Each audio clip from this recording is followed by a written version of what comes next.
A group of men sit in a dusty, stone-walled room in the coastal town of Yavne. The year is roughly 90 AD. Many of the sages want to throw it out. They want to ban it. You can hear the arguments echoing off the stone walls. She is left bruised and exposed in the street. This happens in chapter 3. And it escalates in chapter 5. It is a jarring, violent disruption in the middle of a beautiful poem. This is not a polite domestic romance. It is a desperate, agonizing hunt. She is battered. She is wandering. She is grabbing strangers by the arm, begging the daughters of Jerusalem to tell her lover that she is faint with desire. The search is exhausting. The pursuit costs her everything. Love in the Song of Songs is not a safe, comfortable emotion you control. It is a wild, untamable force that drives a woman into the terrifying streets of an ancient, walled city at midnight. She risks her reputation. She risks her physical safety. She risks her life because she cannot survive without him. When you read this scene, you are forced into a corner.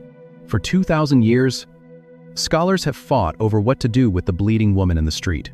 The early church fathers read about the beatings, the dark streets, the frantic searching. And they said, this is the human soul searching for Christ through the dark night of suffering. The ancient Jewish sages read it. It is secular. It is scandalous. It is a tavern song masquerading as scripture. But then, one of the most respected voices in the room, and said, this is Israel pursuing Yahweh through the trauma of the Babylonian exile. Modern secular readers look at the exact same words and say, no. This is just a literal, flesh and blood woman risking everything for her physical lover. Stop overcomplicating it. For centuries, we have been told we have to pick a side. The text is either a spiritual allegory about God, or it is a literal poem about human sex. But what if that choice is a trap? We demand that the text choose a lane. We want it to be a sterile theology textbook, or we want it to be a secular romance novel. But the ancient Hebrew mind did not operate with our sharp Greek scissors. They did not cut the universe in half, separating the physical body from the spiritual reality. When a first-century Hebrew read about the smell of myrrh on the sheets, or the sharp sting of a watchman's rod on a woman's back, they did not have to delete the physical reality to find the spiritual truth. The physical reality is the vocabulary of the spiritual truth. This book is not an allegory that happens to use human bodies as a convenient metaphor. It is a revelation that human bodies were designed to mirror the divine romance. Think about how you learn to understand the invisible God. A man named Rabbi Akiva stands up, and he makes a statement that will dictate how we read the Bible for the next 2,000 years. You do not learn the fierce, jealous, all-consuming love of Yahweh by reading a dictionary definition of the word love. You learn it by experiencing the closest earthly parallel. You learn it in the chest-crushing vulnerability of handing yourself over to another human being. You learn it in the frantic, desperate search, when the one you love is missing. When the prophet Hosea needed to understand God's heartbreak over a wandering nation, God did not hand him a scroll of systematic theology. God told him to go marry a woman who would sell her body to other men. He told Hosea to feel the visceral, gut-wrenching betrayal of a wife sleeping in someone else's bed. The physical trauma was the lesson. God did not look down from heaven. See two humans experiencing physical intimacy, and think, that will make a handy illustration for my covenant with Israel. It is the exact opposite. God designed the crushing gravity of human romance, the racing pulse, the dilated pupils, the terrifying vulnerability of standing entirely naked before another person, specifically so that we would have a category for how he loves us. The aching hunger to be known and touched by one specific person out of all the people on the earth is not a secular distraction. It is the physical echo of a cosmic reality. If you strip the literal, breathing romance out of the Song of Songs, you lobotomize the theology, he says. The entire universe is not as worthy as the day on which the Song of Songs was given to Israel. If you say, it is just about God and the church, So the physical details do not matter. You have completely missed the point of why God made human bodies in the first place. You cannot have the allegory without the sweat. You cannot have the spiritual truth without the bruised skin. The Jewish sages at Yavne did not keep the book because it was a safe metaphor. They kept it because it was a dangerous, accurate reflection of how God pursues his people. But to feel the full weight of how these two layers crash together, you have to look at how the poem reaches its climax. Because in the final chapter, the woman makes a demand, and the word she uses takes us straight back into the blood and smoke of the ancient temple. The chaotic search is over. The lovers are finally reunited. They are standing in the countryside, leaning against an apple tree. And in chapter 8, verse 6, the woman looks at the man and speaks the absolute climax of the entire 8-chapter poem. She says, "Set me as a seal upon your heart, as a seal upon your arm, for love is as strong as death, its jealousy unyielding as the grave." It is a beautiful, poetic demand. But the word she uses for seal unlocks a door. All the writings are holy, but the Song of Songs is the Holy of Holies. The real question of this book isn't. That leads straight back to the darkest room in the temple. The Hebrew word translated as seal is chotam. A chotam was a signet ring. It was a heavy piece of carved stone or metal used to stamp hot wax, marking a document with the king's absolute authority and personal identity, but this specific word, placed specifically over a beating heart, appears in one other critical location in the ancient Hebrew text. Open the scroll of Exodus. Chapter 28. God is giving Moses the architectural blueprints for the high priest's garments. He commands the craftsmen to make a breastpiece of judgment. They are to take 12 precious stones, sapphire, emerald, amethyst, topaz, set them in heavy gold filigree, and weave them into the heavy linen over the priest's chest. And God gives a very specific instruction for those stones.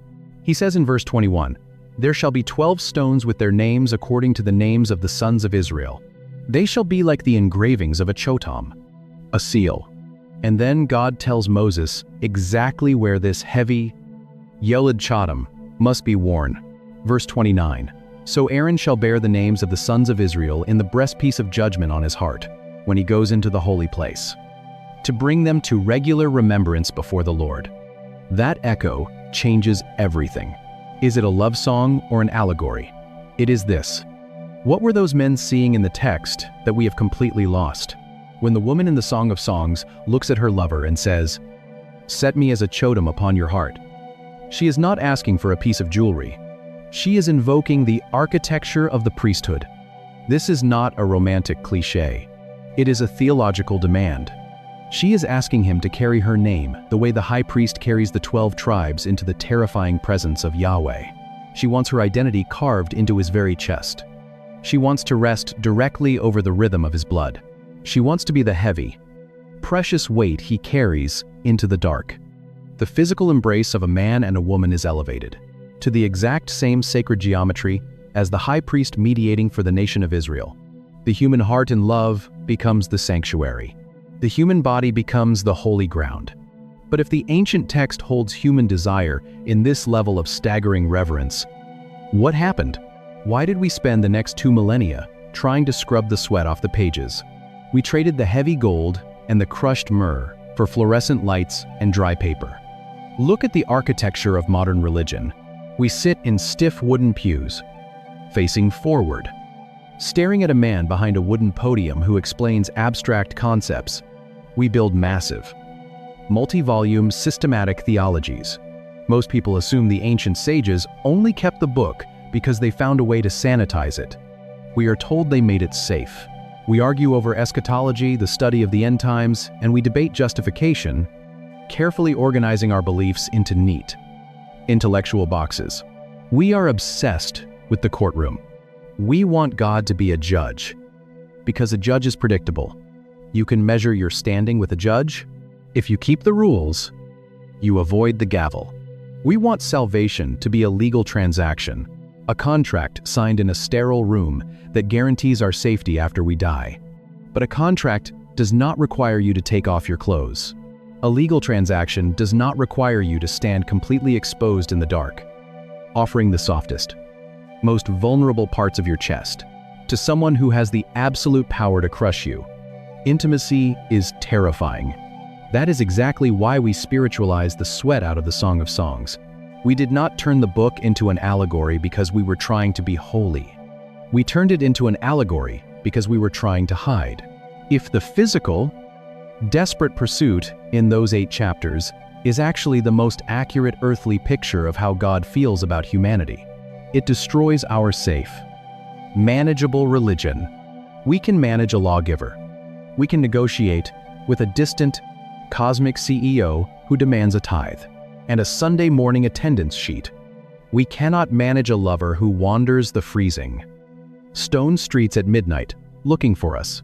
We assume they looked at a provocative love poem and scrubbed it clean, deciding it was just an abstract allegory about God and Israel. The Bible is not a catalog of divine behavior management. It is the diary of a lover hunting down a bride. When the ancient Jewish sages placed the Song of Songs in the canon, they were planting a bomb in the middle of our theology. They were forcing us to realize that the creator of the universe does not just want our polite obedience. He wants our desire. He wants the unguarded, unashamed, fiercely loyal devotion of a woman pulling her lover by the arm into the banquet hall. And when you step back and look at the entire narrative arc of the scriptures, you realize this scandalous romance was exactly where the story was always headed. A man is formed from red clay in a garden, and the physical body is declared holy. A high priest walks into the darkest room of the temple and finds 2 angels intertwined in an intimate embrace. A poet writes about the scent of myrrh and crushed apples, and the sages declare it the Holy of Holies. A woman wanders freezing limestone streets at midnight, and the search costs her everything. The city guards beat her and strip away her woven cloak, and she refuses to stop looking for the one she loves. A priest carries 12 carved stones over his chest, and a fractured nation, and century after century, modern readers do the exact same thing. We take the physical sweat, the racing hearts, and the heavy breathing is brought before God. A lover demands to be placed as a seal over a beating heart, and human romance matches the sacred architecture of the sanctuary. One thread, one story. But maybe the part that stays with me most is the violent streets of chapter 5. The torn cloak, the sharp sting of the wood striking bone. This is not a polite, comfortable faith. It is a desperate, agonizing pursuit that risks absolutely everything because it refuses to settle for absence. If you are in a season where God feels like a distant judge, where your religion feels like a sterile legal contract you are constantly failing to uphold, the Song of Songs is a place to sit. You do not have to hide your humanity. You do not have to scrub your desires clean before you approach the holy ground. The creator of the universe is not asking for your theological perfection. He is asking for your naked trust. If this shattered a misconception for you, hit subscribe and leave a comment. Even one word helps. Share this with someone who grew up believing their physical body was a distraction from God. And please, pray for us as we keep digging into these ancient texts. And may the God who pursued humanity into the darkest streets of exile set you as a seal upon his heart and love you with a jealousy unyielding as the grave. And we turn it into a neat, polite theology lesson about Jesus and the church. But if you look closer at the Hebrew vocabulary, Jerusalem is a ruin. The Roman legions have burned the city to bedrock, and the smell of charred cedar and shattered limestone, anchored in the text. At the geography of the ancient temple, at the way the physical world was originally designed to function, you start to see something the purely allegorical reading completely misses. The Song of Songs is not a theological metaphor designed to make human desire safe. It is a violent collision of heaven and earth. To understand why Rabbi Akiva called this the Holy of Holies, you cannot look away from the physical details. You have to look straight at the scandal on the page. Open any standard commentary on this book. Look at the footnotes. Read the sermons from the Victorian era. You will witness a frantic scramble. You will see a desperate, centuries-long attempt to explain the human body away. The text says her hair is a flock of goats leaping down the slopes of Gilead. The scholars say this represents the nations descending on Jerusalem. The text says, his lips are lilies dripping with liquid myrrh. The theologians say this represents the sweet doctrines of the gospel. The text says her breasts are like two fawns grazing among the lilies. The early church fathers wrote that this represents the Old and New Testaments. They take the sweat. They take the locked doors.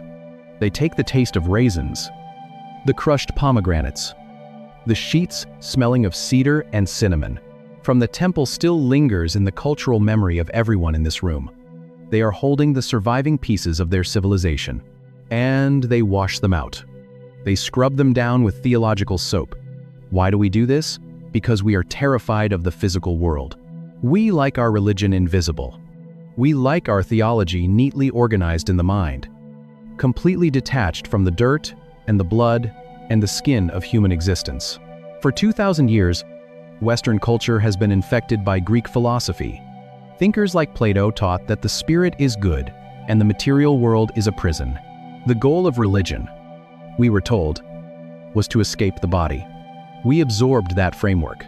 We swallowed it whole. We looked at human desire, at physical hunger, at the visceral reality of romantic love. And we decided it was inherently unholy.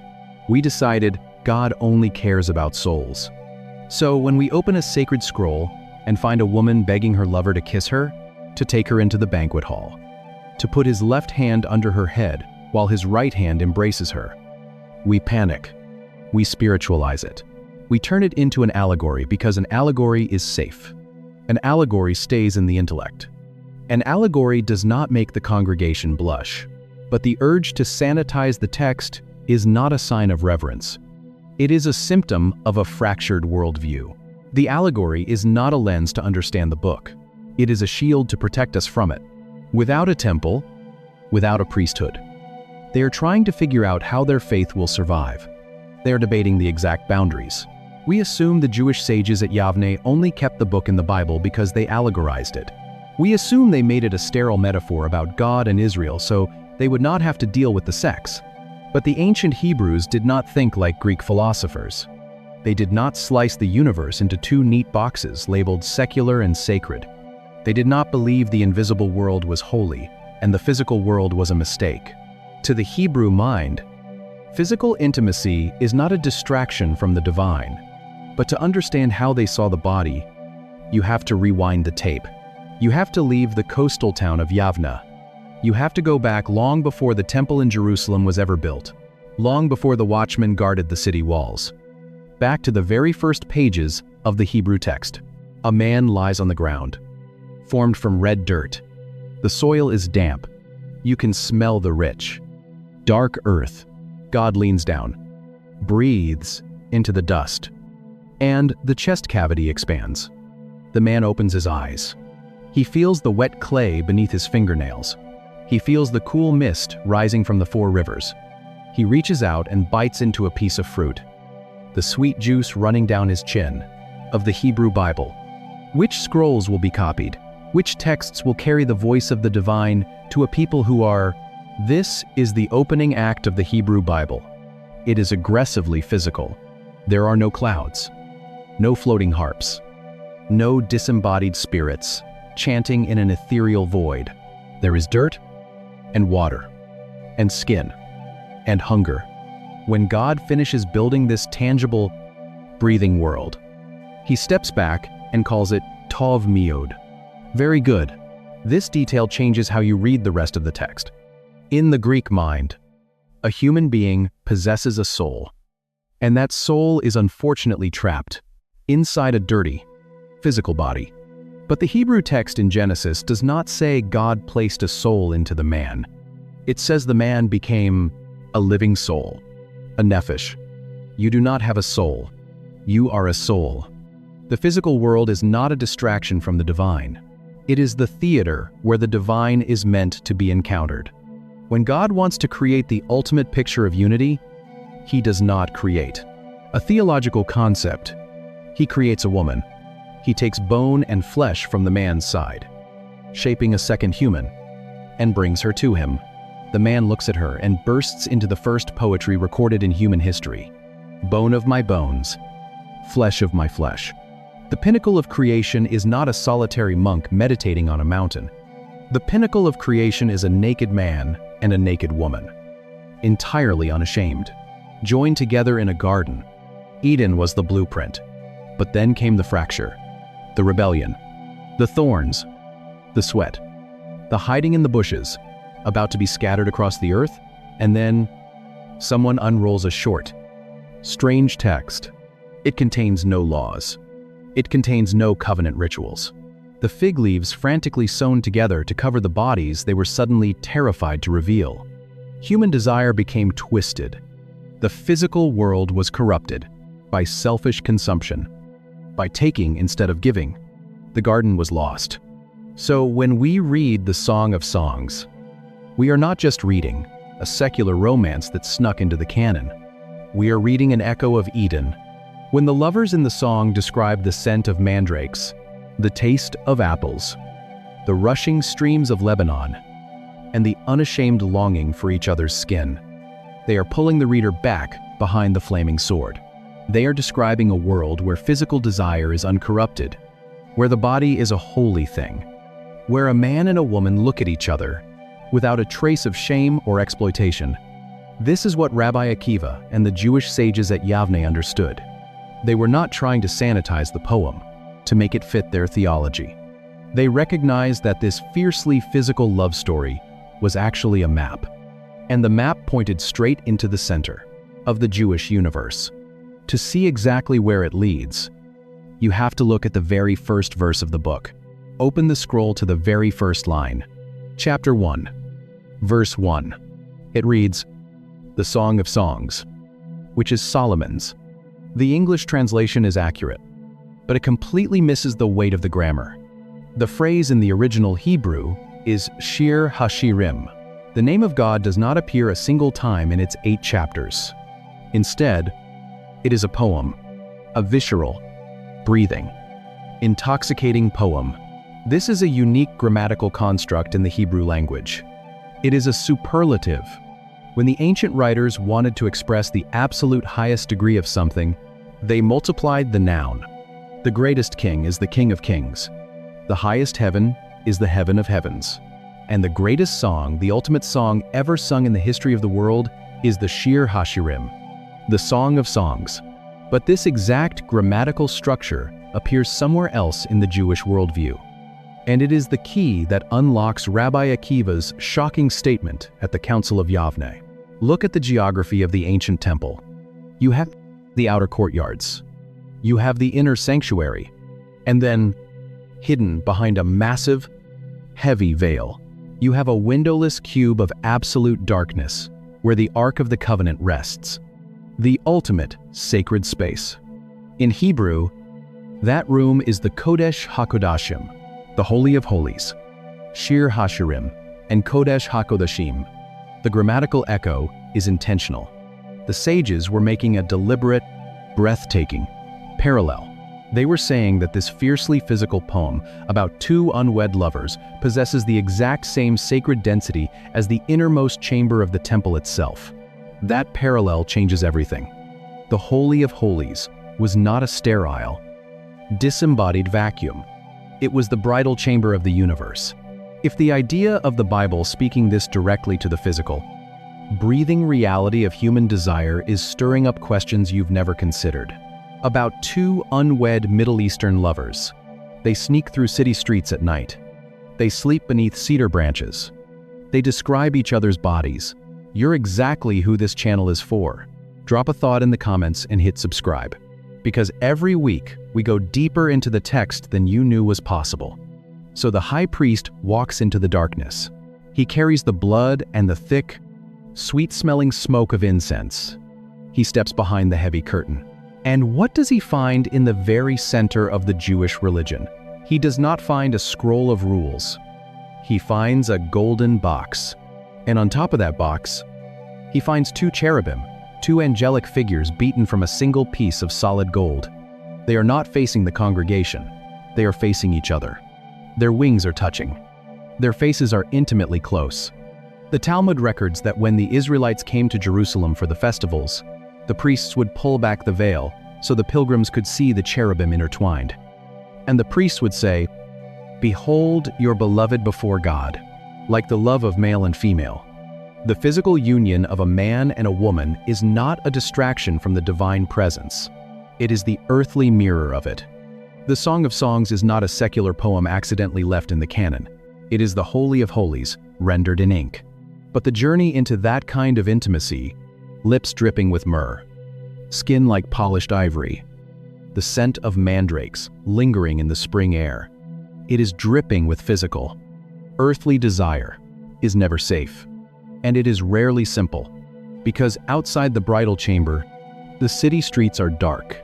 She wakes up in the middle of the night. The bed is empty. The sheets are cold. The lingering scent of myrrh on the pillows is the only proof he was ever there. She gets up. She pulls a woven cloak over her shoulders. She pushes open the heavy wooden door and steps out into the streets of Jerusalem. The city is completely black. The limestone cobblestones are freezing against her bare feet. The wind cuts through the narrow alleys. She is looking for the one her soul loves. She checks the broad squares. She checks the market stalls. She asks the shadows. Nothing. Then the watchmen find her. The armed guards, who patrol the walls, they do not help her. They do not offer her a lantern or guide her home. They strike her. They beat her. They strip the cloak from her shoulders. You can hear the heavy fabric tear in the silence of the city. You can feel the sharp sting of the wood striking bone. You can see the dark bruises forming on her skin.